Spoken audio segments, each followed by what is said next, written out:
నమస్కారం. సత్య క్లినిక్కి స్వాగతం.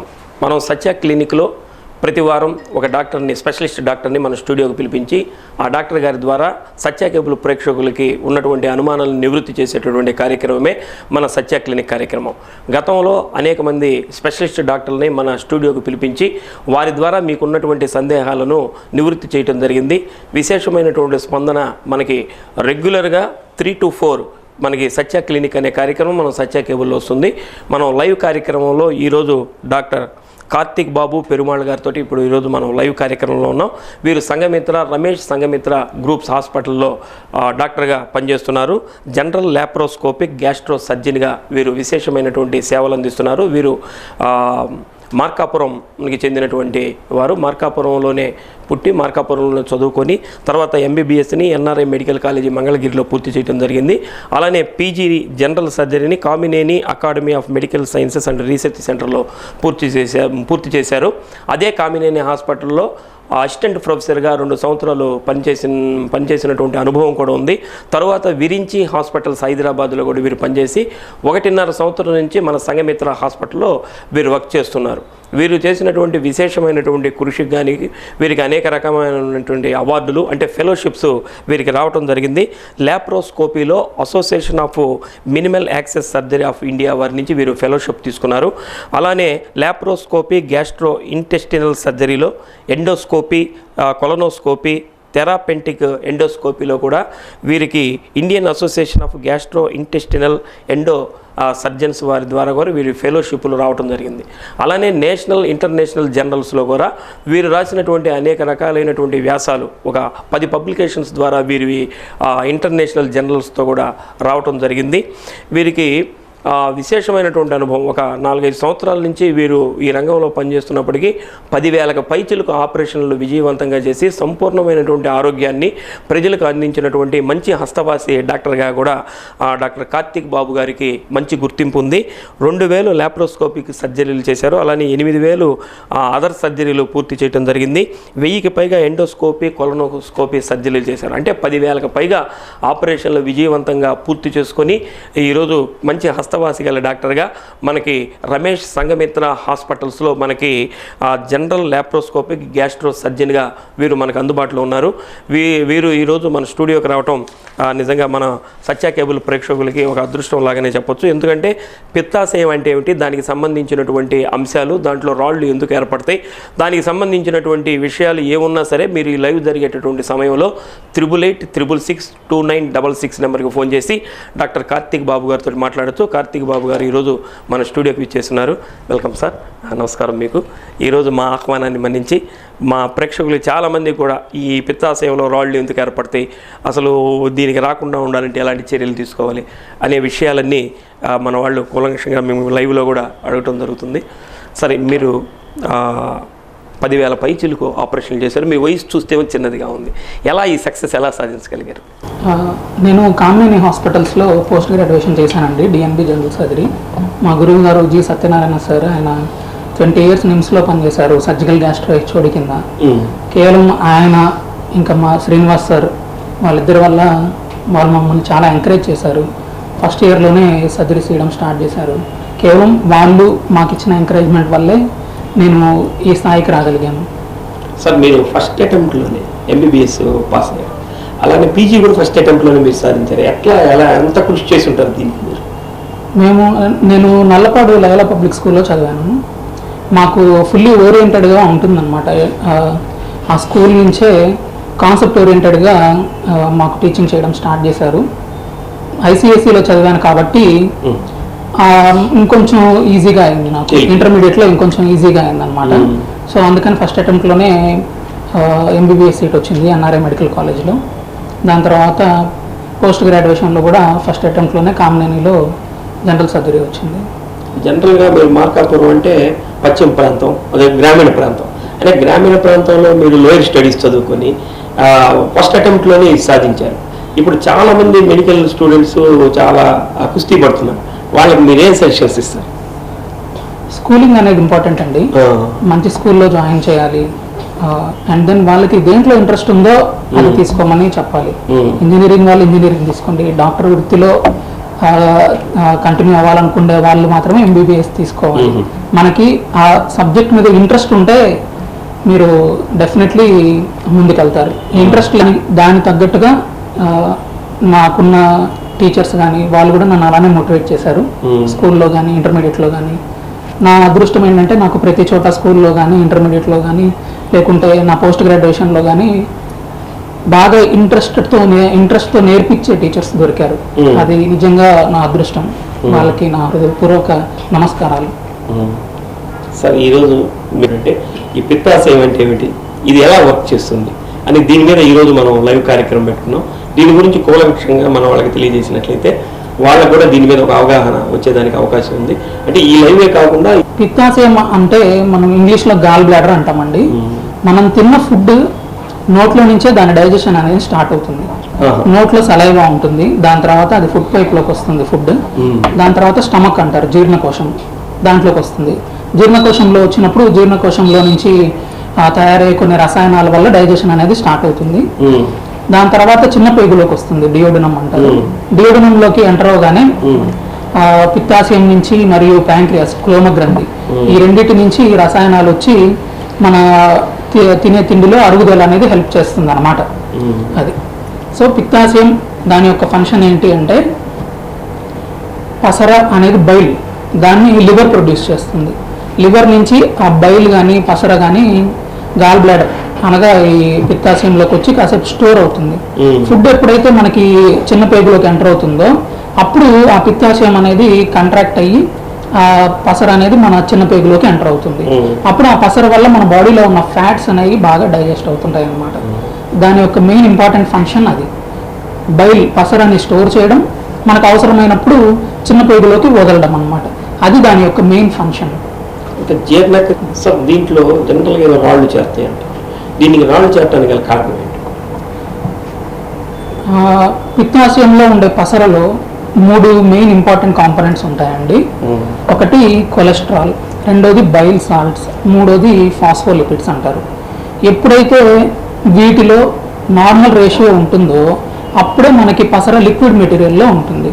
ఈ రేషియో అనేది కొంచెం డిస్టర్బ్ అయింది అంటే కొంచెం తేడా వచ్చింది అంటే గనక అప్పుడు మన బైల్లో ఆ పసరలో చిన్న చిన్న పార్టికల్స్ అనేవి స్టార్ట్ అయ్యి అవి ఒకదానికొకటి అతుక్కొని రాళ్ళ కింద మారుతుంది. కొలెస్ట్రాల్ కనుక ఎక్కువైంది అనుకోండి కొలెస్ట్రాల్ స్టోన్స్ వస్తాయి. లేదంటే కొన్నిసార్లు ఆ బైల్ పిగ్మెంట్స్ అని అంటారు, ఆ బైల్ పిగ్మెంట్స్ ఎక్కువైనాయి అంటే కనుక బైల్ స్టోన్స్ వస్తాయి అన్నమాట. అది కూడా ఒక రకమైన గాల్ స్టోన్సే, bile stones, pigmented gall stones అంటారు. సో ఈ రేషియో అనేది మెయింటైన్ అవ్వాలి. ఎప్పుడైతే ఈ రేషియో మెయింటైన్ అవ్వదో అప్పుడు మనకి పిత్తాశయంలో రాళ్ళు అనేవి ఏర్పడతాయి.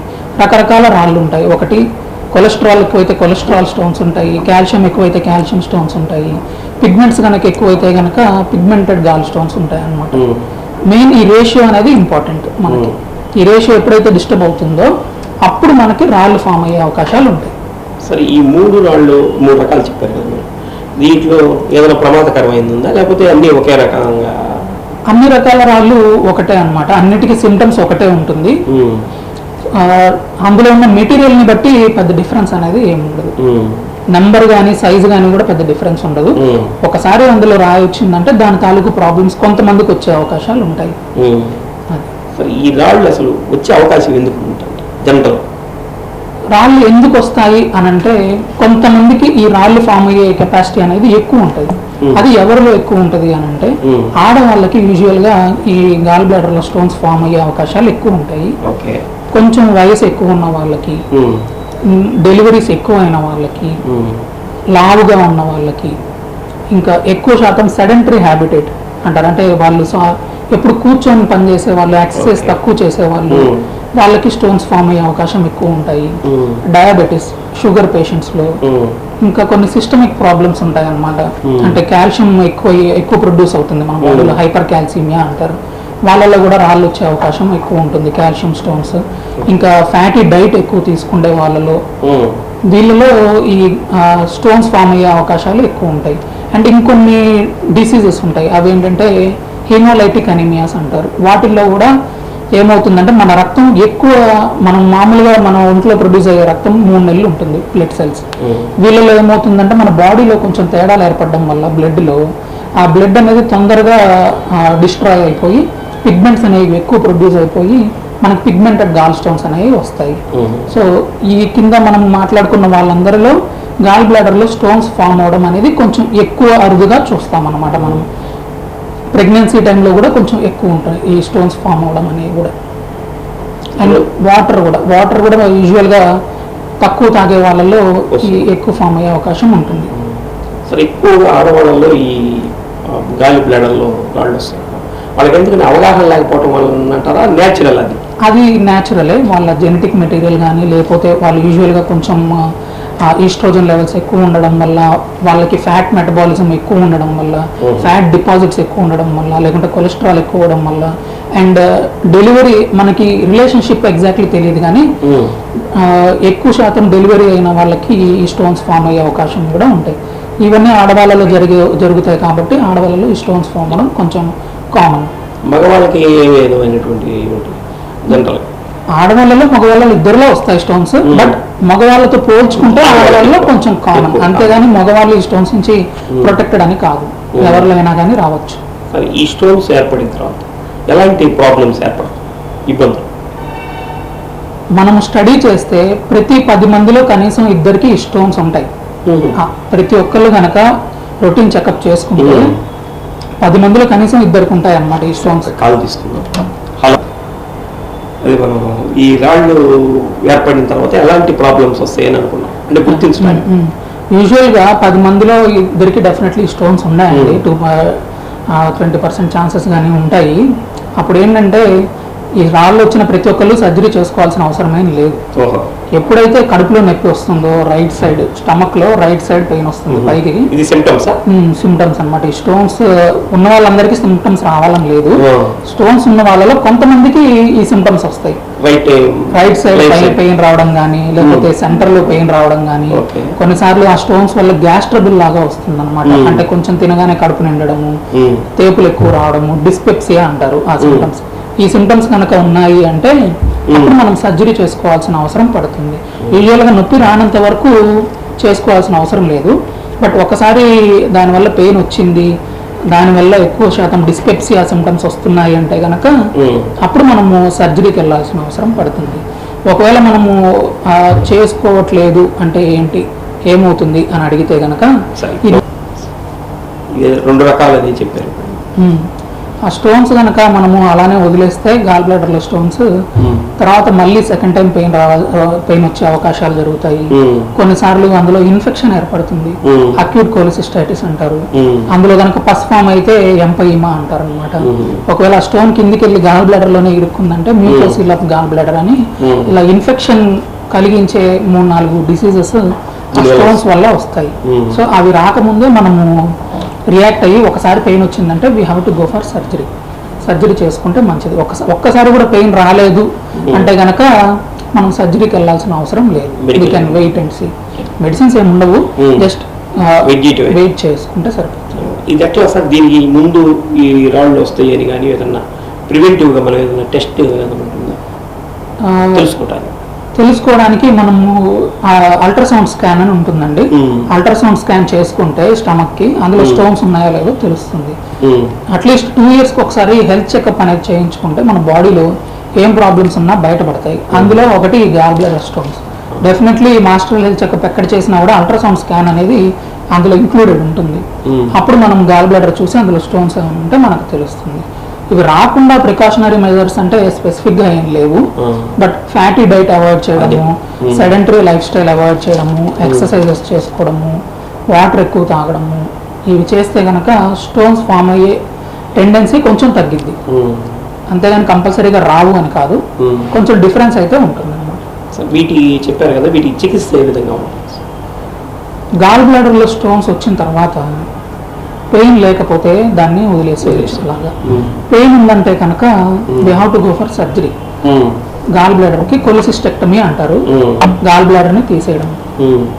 ఇంత ముందు రోజుల్లో ఏం చేసేవాళ్ళంటే 15 to 20 సెంటీమీటర్స్ కొంచెం కట్ చేసేవాళ్ళు.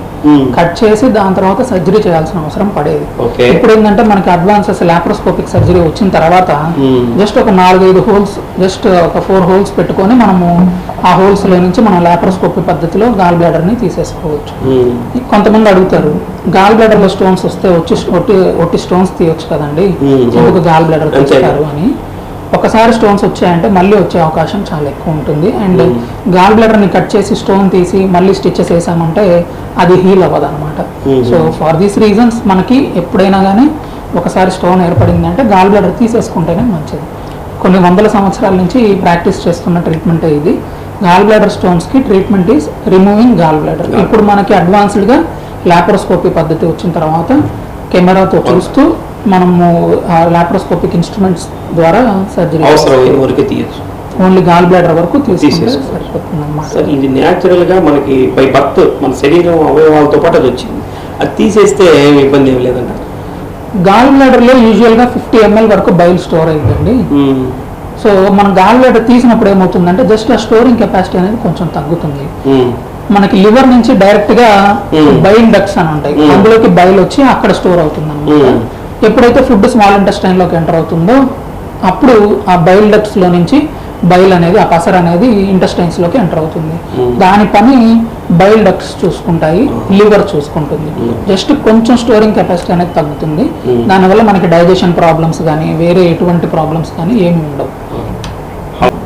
ఇప్పుడు దీన్ని ఆపరేషన్ లేకుండా లాప్రోస్కోపీ ద్వారానే చేయొచ్చు అన్నారు. లాప్రోస్కోపీ అనేది కూడా ఒక ఆపరేషనే, కాకుంటే అది కట్ చేయాల్సిన అవసరం లేకుండా కంప్లీట్ గా జస్ట్ ఒక 4 హోల్స్ తోనే మనం చేసుకోవచ్చు. ఇది దానికన్నా ఈ పద్ధతి బాగుంటుందా, తేలిగ్గా ఉంటుందా పేషెంట్ కి? లాప్రోస్కోపీ వల్ల అడ్వాంటేజెస్ ఏంటంటే పెయిన్ తక్కువ ఉంటుంది, మనకి సర్జరీ తొందరగా అవుతుంది, ఫ్యూచర్ లో హెర్నియాలు రావడం అనేది చాలా తక్కువ ఉంటుంది. ఓపెన్ ఆపరేషన్ లో హెర్నియాస్ రావడం కామన్, లాప్రోస్కోపీ పద్ధతిలో హెర్నియాస్ అనేవి చాలా తక్కువగా ఉంటుంది. వూండ్ ఇన్ఫెక్షన్ కూడా తగ్గుతుంది, మనం తొందరగా రికవర్ అవుతాం. పెయిన్ తక్కువ ఉండడం వల్ల మన పనులు మనం తొందరగా చేసుకోవచ్చు. ఆఫీస్కి వెళ్ళే వాళ్ళు తొందరగా ఆఫీస్కి వెళ్ళొచ్చు. అదే ఓపెన్ ఆపరేషన్ అయితే ఎక్కువ రోజులు మనం ఆఫీస్కి సెలవు పెట్టుకొని ఉండాల్సిన అవసరం పడుతుంది. అదే లాప్రోస్కోపీ పద్ధతి అయితే కనుక మనం రికవరీ ఫాస్ట్గా ఉంటుంది, తొందరగా మనము మన రొటీన్ వర్క్స్కి వెళ్ళిపోవచ్చు అనమాట. పేషెంట్స్ ఇంట్రెస్ట్ చూపిస్తున్నారండి దీనికి? పేషెంట్స్ ఇప్పుడు ఆల్రెడీ చాలా మంది ఎడ్యుకేటెడ్ గానే ఉంటున్నారు, డైరెక్ట్ గా వాళ్ళు రావడమే లాప్రోస్కోపీ ఆపరేషన్ కావాలనే వస్తారు. ఇప్పుడు ఓపెన్ ఆపరేషన్ అనేది ఇలా గాల్ బ్లాడర్ సర్జరీస్ లో ఆల్మోస్ట్ ఎవరు చేయట్లేదు, ఎందుకంటే ఆల్మోస్ట్ ఎవ్రీవన్ ఇప్పుడు లాప్రోస్కోపీ పద్ధతిలోనే గాల్ బ్లాడర్ సర్జరీ అనేది చేస్తున్నారు. కాకపోతే చాలా మంది మాకు కరెంట్ ఆపరేషన్ కావాలి, మెషిన్ ఆపరేషన్ కావాలనుకుంటూ వస్తారు. మీరు అదేంటంటే ఒకటి గుర్తుపెట్టుకోండి, లాప్రోస్కోపీ అంటే కరెంట్ కానీ మెషిన్ ఆపరేషన్ అని కాదు, అది సర్జరీ చేసేది డాక్టర్సే. కాకుంటే వాళ్ళు కట్ చేయాల్సిన అవసరం లేకుండా లాప్రోస్కోపిక్ ఇన్స్ట్రుమెంట్స్ ద్వారా కెమెరాలో చూస్తూ చేస్తారు. చాలా మంది మాకు కరెంట్ ద్వారా చేస్తారు, మెషిన్ ద్వారా చేస్తారు, మాకు నమ్మకం లేదు కాబట్టి మాకు ఓపెన్ ఆపరేషన్ చేయండి అని అడిగే వాళ్ళు ఉంటారు. కొంతమంది వాళ్ళని సరిగ్గా గైడ్ చేయక అలా అవుతారు వాళ్ళు. లాప్రోస్కోపీ అంటే కూడా చేసేది డాక్టర్సే, కాకపోతే లాప్రోస్కోపిక్ ఇన్స్ట్రుమెంట్స్ ద్వారా చిన్న హోల్స్ తోనే చేస్తారు. ఈ కరెంటు మిషన్ అంటే ఏంది అసలు, వాళ్ళకి ఎందుకు వచ్చింది? వాళ్ళకి ఆ డౌట్ ఎందుకు వస్తుందంటే ఆర్ఎంపీసీ వాళ్ళు ఉంటారు కదా, వాళ్ళు అలా చెప్పడం వల్ల ఓపెన్ లాప్రోస్కోపీలో ట్రైన్ అవ్వని వాళ్ళు ఓపెన్ ఆపరేషన్ బెటర్ అని కౌన్సిలింగ్ చేస్తుంటారు కొంతమందిని, ఆర్ఎంపీ డాక్టర్స్ కానీ అలాగా. సో వాళ్ళని మిస్లీడ్ చేయడానికి ట్రై చేస్తుంటారు. అసలు డాక్టర్ మీరు ఇప్పుడు రాళ్ళు కొంతమంది కరిగి కింద జారిపోతాయి అంట, ఈ దీంట్లో కూడా ఈ గాల్ బ్లాడర్ నుంచి కూడా రాళ్ళు జారిపోయేదానికి అవకాశం ఉంటుంది? గాల్ బ్లాడర్లో స్టోన్స్ వచ్చినప్పుడు అవి ఎక్కువ శాతం జారకుండా ఉండాలని కోరుకోవాలి మనం. ఎందుకంటే యూరినరీ బ్లాడర్ స్టోన్స్ లో కిడ్నీలో స్టోన్స్ వచ్చినాయంటే కిందికి జారితే యూరిన్ లో నుంచి వెళ్ళిపోతాయి. కానీ గాల్ బ్లాడర్ లో స్టోన్స్ వచ్చాయంటే అవి జారినప్పుడు కింద బైల్ డక్ట్స్ అని ఉంటాయి, ఆ బైల్ డక్ట్స్ లో ఇరుక్కుంటాయి అనమాట. అక్కడ ఇరుక్కున్నాయంటే డెఫినెట్లీ మనకి కామెర్లు వస్తాయి, జాండిస్. అండ్ ఆ ప్యాంక్రియాస్ దగ్గరికి వెళ్ళినప్పుడు అక్కడ ప్యాంక్రియాస్ దగ్గర ఇరుక్కున్నాయంటే కనుక ప్యాంక్రియాటైటిస్ ప్రాబ్లం అనేది వస్తుంది.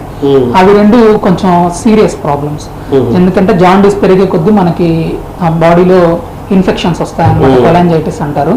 ప్యాంక్రియాస్లో ఆ స్టోన్స్ ఇరిటేట్ చేసాయంటే కనుక ప్యాంక్రటైటిస్ అని అంటారు. ప్యాంక్రటైటిస్ అనేది చాలా చెడ్డ జబ్బు. అవి రాకముందే సర్జరీ చేసుకుంటే మంచిది. ఒకసారి కిందికి స్టోన్స్ జారి ఇరుక్కున్నాయంటే కనుక దానికి ట్రీట్మెంట్ వేరుంటుంది. అప్పుడు ఏం చేయాలంటే ఫస్ట్ గాల్ బ్లాడర్ ఆపరేషన్ చేయకూడదు. ఫస్ట్ ఎండోస్కోపీ పద్ధతి ద్వారా ఈఆర్సిపి అంటారు. ఈఆర్సిపి పద్ధతిలో కిందికి జారిన స్టోన్ అనేది తీసేయాలి. దాని తర్వాత ఆ జాండిస్ తగ్గడానికి ఒక స్టెంట్ పెడతాము కింద ఆ బైల్ డక్ట్స్ లోకి. ఆ స్టెంట్ పెట్టిన తర్వాత గాల్ బ్లాడర్ కి సర్జరీ చేస్తాం. కామెర్లు వస్తే కనుక ఫస్ట్ మనము ఆ కిందికి జారిన స్టోన్ ఈఆర్సిపి పద్ధతిలో తీసి ఒక స్టెంట్ పెడతాము బైల్ డక్ట్స్ లోకి. దాని తర్వాత గాల్ బ్లాడర్ సర్జరీ చేయాల్సిన అవసరం పడుతుంది లాప్రోస్కోపీ పద్ధతిలో. గాల్ బ్లాడర్ సర్జరీ చేసిన తర్వాత ఆ స్టెంట్ రిమూవ్ చేస్తాము. సో ఇంత ప్రాసెస్ ఉంటుంది దానికి స్టోన్ జారితే. సో స్టోన్ జారకూడదని కోరుకోవాలి. కొంతమంది ఏంటంటే ఎవరిలో స్టోన్ జారుతుందో తెలియదు కాబట్టి మాస్టరల్ చెకప్ లో బయటపడగానే ఎలెక్టివ్ గా సర్జరీ చేయించుకుంటాము అని అంటారు. That is also acceptable. అంటే అప్పుడు అది ఎసిమ్టమాటిక్ గాల్ స్టోన్స్ అంటారు. కొంతమంది జాగ్రత్తగా ఎందుకు అని ముందే ఉన్న రోజులు కూడా ఉన్నాయి చాలా. సార్, చాలా ఆపరేషన్లు చేయించుకున్న తర్వాత సైడ్ ఎఫెక్ట్స్ వస్తాయంట. ఈ ఆపరేషన్ వల్ల కూడా సైడ్ ఎఫెక్ట్స్ వచ్చే అవకాశాలు ఉన్నాయా? గాల్ బ్లాడర్ సర్జరీకి యూజువల్గా సైడ్ ఎఫెక్ట్స్ ఏమి ఉండవండి. ఎందుకంటే దాని పని లివర్ చూసుకుంటుంది కాబట్టి గాల్ బ్లాడర్ తీసేయడం వల్ల మన ఒంట్లో ఎటువంటి ప్రాబ్లమ్స్ రావు. అన్ని సర్జరీస్ కున్న లిటిల్ బిట్ ప్రాబ్లమ్స్ అంటే గుండె దగ్గర కొంచెం ఇన్ఫెక్షన్ రావడం, ఇవన్నీ ఏ సర్జరీ చేసినా కానీ వచ్చేది. 100 మందిలో కనీసం ఒకరికి కానీ ఇద్దరికి కానీ వచ్చే అవకాశాలు ఉంటాయి. ఆ రొటీన్ ప్రాబ్లమ్స్ కాకుండా గాల్ బ్లాడర్ తీయడం వల్ల ఎటువంటి సైడ్ ఎఫెక్ట్స్ అనేవి ఉండవు. లాప్రోస్కోపీ వల్ల కూడా ఎటువంటి సైడ్ ఎఫెక్ట్స్ అనేవి ఉండవు. ఈ ఇందాక మీరు చెప్పారు దీన్ని తీసేయటం వల్ల ఏ ఇబ్బందులు ఉండవు, మిగతా ఆ పని చూసుకుంటుందని. ఏమైనా వచ్చే అవకాశం ఉంటుందా కొంతమంది కేసుల్లో? మళ్ళీ స్టోన్స్ గాల్ బ్లాడర్ కంప్లీట్ గా రిమూవ్ చేస్తే గనక మళ్ళీ గాల్ బ్లాడర్ లో స్టోన్స్ అనేవి రాలేదు. కొంతమంది పార్షియల్ కొలసిస్టెక్టమీ అనే కాన్సెప్ట్ ఉంటుంది. ఇన్ఫెక్షన్స్ ఎక్కువ వచ్చిన వాళ్ళకి ఏమవుతుందంటే అక్కడ అనాటమీ సరిగ్గా ఉండక పార్షియల్ కొలసిస్టెక్టమీ చేస్తారు. అంటే మొత్తం తీయకుండా అరౌండ్ 3/4 ఆఫ్ గాల్ బ్లాడర్ తీస్తాం. పార్షియల్ కొలసిస్టెక్టమీ అంటారు. ఎందుకంటే మరీ క్లోజ్ గా వెళ్ళి తీసేస్తే వేరే ప్రాబ్లమ్స్ వచ్చే అవకాశాలు ఉంటాయి. అలాంటి పరిస్థితుల్లో ఉంచిన పార్ట్ లో స్టోన్స్ వచ్చినట్టు లిటరేచర్ లో ఉన్నాయి. Other than that gall bladder తీసిన తర్వాత మళ్ళీ స్టోన్స్ అనేవి గాల్ బ్లాడర్ లో రావు. ఎందుకంటే గాల్ బ్లాడర్ తీసేస్తాం కాబట్టి. బైల్ డక్ట్ అని మనం పసర గాల్ బ్లాడర్ నుంచి ఇంటెస్టైన్స్ కి చేరే దారిలో బైల్ డక్ట్స్ అని ఉంటాయి. వాటిల్లో స్టోన్స్ వచ్చే అవకాశాలు ఉంటాయి ఎవరికైనా కానీ ఇన్ఫెక్షన్స్ వల్ల. గాల్ బ్లాడర్ లో అయితే రావు. ఓపెన్ ఆపరేషన్ లాగా అన్ని రోజులు రెస్ట్ అవసరం లేదు లాప్రోస్కోపీలో జస్ట్ హాస్పిటల్లో ఒక 3 days ఉండి ఇంటి దగ్గర ఇంకొక 2-3 days ఉంటే సరిపోతుంది. అంత సివియర్ పెయిన్ కానీ మనకి అలసట రావడం కానీ లేకపోతే ఏదైనా అవుతుందని భయం కానీ అవన్నీ చాలా తక్కువ ఉంటాయి లాప్రోస్కోపీలో. సార్, మీరు కామినేని హాస్పిటల్లో పనిచేశారు, విరించి హాస్పిటల్ హైదరాబాద్లో పనిచేశారు, ఇప్పుడు 1.5 సంవత్సరం నుంచి సంఘమిత్రలో పనిచేస్తున్నారు. ఎలా ఉంది అక్కడికి ఇక్కడికి తేడా? ఏరియాలో ఉన్న వాళ్ళని చూసినంత వరకు అయితే పీపుల్ చాలా అందరూ బాగున్నారు, బాగా మాట్లాడుతున్నారు, చెప్పింది వింటున్నారు, రెగ్యులర్గా రావాలి అంటే వస్తున్నారు, నిర్లక్ష్యం చేయకుండా ఉంటున్నారు. అది సంఘమిత్రాల్లో అన్ని హైదరాబాదు, చెన్నై లాంటి సిటీస్లో ఇచ్చే వైద్యం మన దగ్గర అందుబాటులో ఉంది. మనకి ప్రకాశం డిస్ట్రిక్ట్లో కావాల్సినంత ట్రీట్మెంట్ ఉంది. మనం డిస్ట్రిక్ట్ దాటి వెళ్ళాల్సిన అవసరమే లేదు. ఏం ప్రాబ్లం ఉన్నా కానీ మనకి ఇక్కడ ఉన్న ఫెసిలిటీస్ నేను హైదరాబాద్లోనే చేసి వచ్చాను. అక్కడ ఏ ఫెసిలిటీస్ ఉన్నాయో అన్ని ఫెసిలిటీస్ ఇక్కడ ఉన్నాయి. కాస్ట్ ఇంకా తక్కువ. ఇక్కడ తక్కువే. Treatment same. మీరు ఇక్కడ నుంచి అక్కడికి వెళ్ళారంటే ఏదో హాస్పిటల్ పేరు డాక్టర్ పేరు మారడం తప్ప ట్రీట్మెంట్ అయితే మారదు. సేమ్ ట్రీట్మెంట్ ఉంటుంది. ల్యాబ్, ఆపరేషన్ థియేటర్ కానీ అక్కడ ఉన్న ఎక్విప్మెంట్ కానీ అన్ని అప్ టు డేట్ ఉన్నాయి. ఎంఆర్ఐ కూడా 1.5 Tesla అంటే చాలా పవర్ఫుల్. మనకి రీసెంట్గా అది కూడా స్టార్ట్ చేసాము. 6 months నుంచి ఎంఆర్ఐ నడుస్తుంది 1.5 Tesla. మనకి ఉన్న ఫెసిలిటీస్ ఇంతకు మించి మనకి అవసరం లేదు. సరే, ఇప్పుడు మీరు ఈ గాల్ బ్లాడర్ సంబంధించి కాకుండా ఇంకా జనరల్ సర్జరీ ఏమేమి ఇస్తారు మీ దగ్గర? హెర్నియా ప్రాబ్లం ఉన్నా, గ్యాస్ ట్రబుల్ ఉన్నా, లేకుంటే ఎక్కడైనా కణుతులు ఉన్నా, థైరాయిడ్ ప్రాబ్లమ్, వారికోస్ వెయిన్స్ అంటారు నరాలకు సంబంధించి, రొమ్ములో గడ్డలు కానీ, రొమ్ము క్యాన్సర్, పేగులో క్యాన్సర్ వచ్చిన, ఇంకా పైల్స్ అంటారు, హెమరాయిడ్స్ ప్రాబ్లమ్స్, లూటీ ప్రాబ్లం, ఓకే, ఇలా వీటన్నిటికీ కూడా జనరల్ సర్జరీ విభాగంలోనే చూస్తాం మనం. ఈ మన పిత్తాశయంలో ఈ రాళ్ళు రావడానికి గల కారణాలు, దీనికి రాకుండా వచ్చిన తర్వాత తీసుకోవాల్సినటువంటి ట్రీట్మెంట్, ఇవన్నీ మీరు చెప్పారు. ఈ లైఫ్ స్టైల్ ఎలా ఉంటే సంపూర్ణమైనటువంటి ఆరోగ్యం ఉండేటువంటి అవకాశం ఉంది మన ప్రేక్షకులకు సత్యం? 8 గంటలు పడుకోవాలండి రోజుకి కంపల్సరీగా. ఓకే, 8 అవర్స్ పడుకోవాలి. మార్నింగ్ కంపల్సరీగా అరౌండ్ 9 o'clock లోపు, 9 లోపే 8 కల్లా బ్రేక్ఫాస్ట్ చేయాలి. ఓకే, బ్రేక్ఫాస్ట్ హెవీగా తీసుకోవచ్చు, లంచ్ బ్రేక్ఫాస్ట్ కన్నా కొంచెం తక్కువ ఉండాలి. డిన్నర్ మరీ హెవీగా తీసుకోకూడదు. తిన్న తర్వాత కనీసం 1 hour వరకు పడుకోవద్దు నైట్ టైం.